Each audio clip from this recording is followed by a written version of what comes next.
Halo teman-teman, selamat datang di channel Timnas Garuda Indonesia.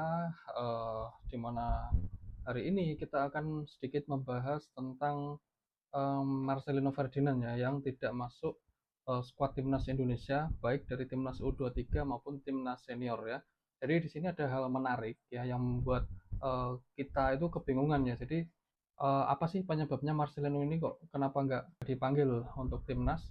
Padahal untuk tahun ini sendiri itu ada beberapa event ya di kualifikasi Piala Asia U23, Marcelino ini juga nggak dipanggil.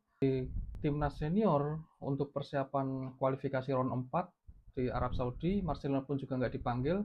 Dan yang mengejutkan lagi adalah squad SEA Games ya, dimana SEA Games tahun 2023 kemarin Marcelino ini masih masuk di daftar squad Timnas Indonesia U23, namun tahun ini tidak ada nama Marcelino.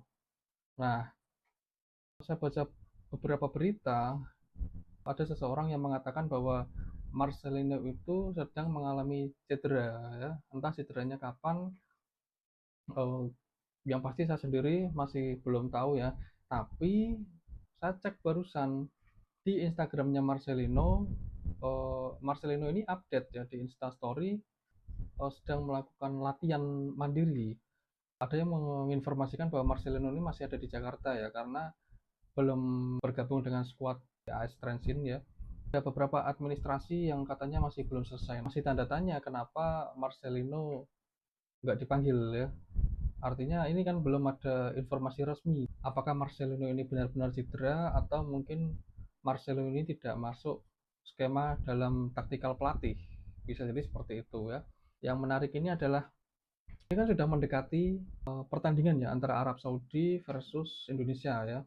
Yang dimana Arab Saudi ini berlaku sebagai tuan rumah untuk kualifikasi Piala Dunia round 4, di mana wasit tersebut itu masih ada di lingkup Timur Tengah, yaitu wasit asal Kuwait ya. Dan kemarin Indonesia sudah mengajukan protes ke AFC bahwasanya eh, kita itu menginginkan wasitnya itu netral ya. Yang pertama kita protes itu masalah venue ya, di mana Pak Erick Thohir kemarin meminta venue-nya ini diadakan di tempat yang netral, contohnya Korea Selatan atau di Jepang. Namun eh, protes tersebut tidak digubris ya, atau tidak mendapat jawaban apapun ya, tetap ditolak oleh AFC. Dan masalah wasit ya, wasitnya ini masih dalam tanda kutip ini masih orang Timur Tengah ya, jadi kita harus siap-siap. Yang pertama, seperti yang kalian tahu sendiri, yang paling menyakitkan itu adalah waktu kualifikasi Piala Dunia 3 ya. Waktu di Bahrain, di mana Indonesia terusnya berhasil menang 2-1, nggak tahu sebabnya apa, masih dilanjut terus pertandingannya. Akhirnya Indonesia kebobolan di menit-menit terakhir. Nah, kita sudah berulang kali sebetulnya dirugikan oleh wasit-wasit asal Arab ini. Makanya kita harus benar-benar bersiap ya. Karena wasit Arab ini, mohon maaf sedikit agak nakal ya kalau menurut saya sendiri. Apalagi ini pertandingan penting ya.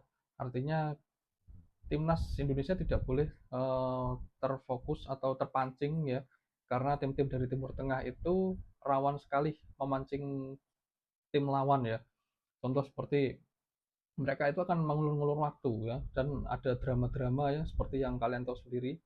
Kita sering sekali melawan tim-tim Arab dengan 1000 dramanya. Kita juga sering melawan tim-tim Arab atau tim-tim lain dengan wasit asal Arab. Entah kenapa kalau Indonesia yang main wasitnya itu selalu dari Arab ya. Kita agak tahu ya. Tapi harapan kita di pertandingan lawan Arab nanti Indonesia bisa fokus dan juga bisa mencetak banyak gol ya.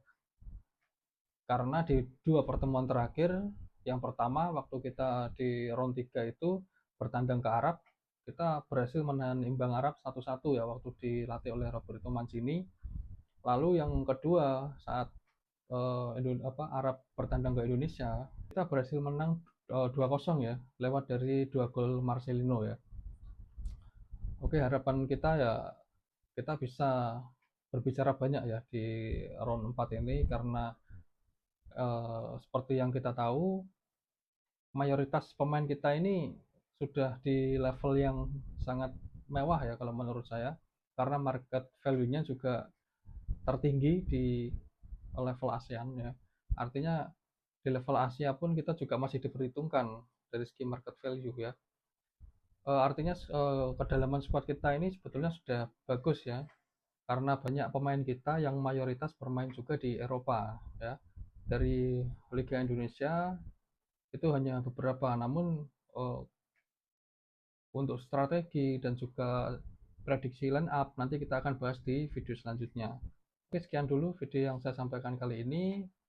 Sedikit-sedikit yang pasti kita akan rutin ya mengupdate informasi seputar timnas Indonesia khususnya dan juga sepak bola yang ada di Indonesia.